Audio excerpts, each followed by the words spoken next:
Drama serial फ़र्क में आज की एपिसोड में इरसा जब अपने जमशेद से मिल लेती है, वापस जाने लगती है तो उसके पापा उसको गली में देख लेते हैं और कहते हैं कि बेटा तुम आई हो, चलो आओ आओ अंदर आके बैठो। इरसा कहती है कि नहीं पापा जी, मैं अभी फ़िलहाल बहुत जल्दी में हूँ, मैं घर वापस जाना चाहती हूँ। तो वो कहते हैं कि नहीं बेटा, अभी तो तुम आई हो, मुझसे मिलने आई थी ना।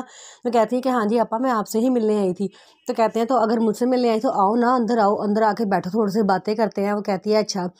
जब वो अंदर दाखिल होती है तो देखती है कि सारा घर उल्टा पुल्टा होता है, कपड़े कहीं गिरे होते हैं, गंदे बर्तन कहीं पड़े होते हैं, घर का बड़ा ही बुरा हाल होता है। वो ना देख के खामोश हो जाती है। तो उसके पापा कहते हैं कि तुम्हारा अपना ही घर है, आ जाओ, लेकिन थोड़ा सा बेतरतीब हुआ है, मुझसे ज़रा समेटा नहीं जाता, क्या करूँ, बूढ़ा हो गया हूँ।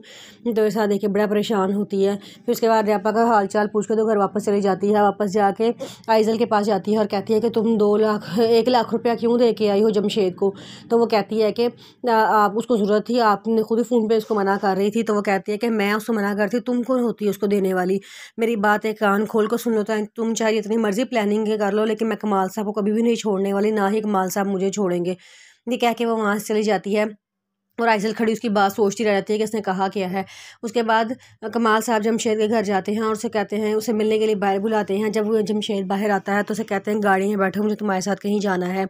वो उसे गाड़ी में बिठा के कहीं ले जाते हैं, लेकिन उसकी मम्मा को नहीं पता होता कि उसे कहाँ लेके गए हैं। वो समझते हैं कि शायद उसको मरवाने के लिए लेके गए हैं। वो बड़ा रोला डाल देती हैं, पूरी गली में शोर मचा देती हैं कि मेरा जमशेद को कमाल ले गया है। जो वो इरसा जमशेद से मोहब्बत करती थी, ज़रूर जमशेद कमाल को पता चल गया होगा, इसलिए वो मेरे बेटे को मारने के लिए, गोलियां मारने के लिए लेके गया है। वो पूरा मोहल्ला इकट्ठा कर लेती है। वहाँ से इरसा के आपा आ रहे होते हैं तो वो उनको भी कहती है कि की बेटी ऐसी थी, वो मेरे बेटे के साथ उसने इश्क लड़ाया हुआ था और वो जो है उससे मोहब्बत करती थी, और उसी की वजह से जब आज कमाल साहब मेरे जमीयत को उठा कर ले गए हैं, वो उसको मार देंगे, मुझे पता है वो उसको नहीं छोड़ेंगे। तो वो उसके पापा कहते हैं तुम कैसी बातें कर रही हो, मेरी बेटी पे बहुतान लगा रही हो, मेरी बेटी ऐसी नहीं थी। तो वो कहती है कि मुझे पता है, वो उससे मिलने के लिए आती थी, वो परसों से मिलने के लिए आई थी और आज कमाल साहब उसको ले गए हैं, पता नहीं उसे कहाँ लेके गए हैं, मेरे बच्चे को नहीं छोड़ेंगे। वो सारे मोहल्ले वाले उसको समझाते हैं, लेकिन वो बहुत शोर डाल के रखती है। दूसरी तरफ कमाल साहब जमशेद को एक बड़ी प्यारी सी जगह पे लेके जाते हैं और वहाँ जाके उसे कहते हैं कि अच्छा मुझे बताओ कि तुम इरसा को कब से जानते हो।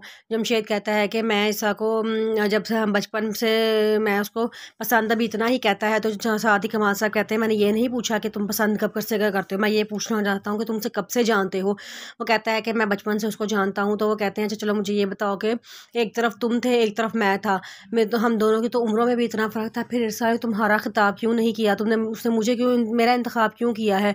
जिस पे वो जमशेद एकदम तो चुप हो जाता है। फिर उसके बाद कहता है कि शायद दौलत ही, आपकी दौलत और पैसे ने उसको भी तरफ मुतवज्जा कर दिया था, इस वजह से। तो वो कहते हैं कि कमाल साहब कहते हैं नहीं, तुम मिर्ज़ा को सही तरह नहीं जानते, तुम मिर्ज़ा को जानने का झूठा दावा कर रहे हो, क्योंकि इरसा लालची और खुदगर्ज लड़की नहीं है, वो ऐसी लड़की है ही नहीं। लेकिन तुम्हें नहीं पता, तुमने बस उसको दुनिया के मुताबिक ही सोचा है। उसके बाद उसे कहते हैं कि मैं तुम्हें आखिरी बार वार्न कर रहा हूँ, वो मेरी बीवी है, ख़बरदार अगर आज के बाद उसे मिलने की या उसके बारे में सोचने की भी कोशिश ना करना, और आइंदा मुझे तुम नज़र भी ना आना। मैं वरना मेरे पास जितना पैसा है ना, जितनी दौलत है, मैं अपनी ताकत के बलबूते में तुम्हें उठवा के तुम्हारे साथ वो हशर करूँगा ना कि दुनिया वाले याद रखेंगे। और मैं बार बार कह रहा हूँ कि अब आइंदा तुम उससे मिलने की कोशिश ना करना। जमशेद कहता है अच्छा। फिर वो जमशेद को गाड़ी में बिठा के उसे घर छोड़ने आते हैं। तो जमशेद कहता है एक मिनट, मैं ज़रा अंदर से होके आता हूँ। जब वो अंदर जाता है, अंदर से पैसे ला के वापस उनको देने की कोशिश करता है, लेकिन वो पैसे नहीं लेते। तो जब कमाल साहब कहते हैं कि बड़ी हैरत की बात है, मैं समझा कि शायद तुम बंदूक लेने गए होगे और आते साथ ही मुझे गोली मार दोगे। तो वो जमशेद कहता है कि ऐसा हो ही नहीं सकता, आप इरसा के हस्बैंड हैं और मैं आपको तकलीफ पहुंचाने का सोच भी नहीं सकता। ये कह के वो अंदर चला जाता है। कमाल साहब उसकी बात सोचते रहते हैं कि उसने कहा क्या है।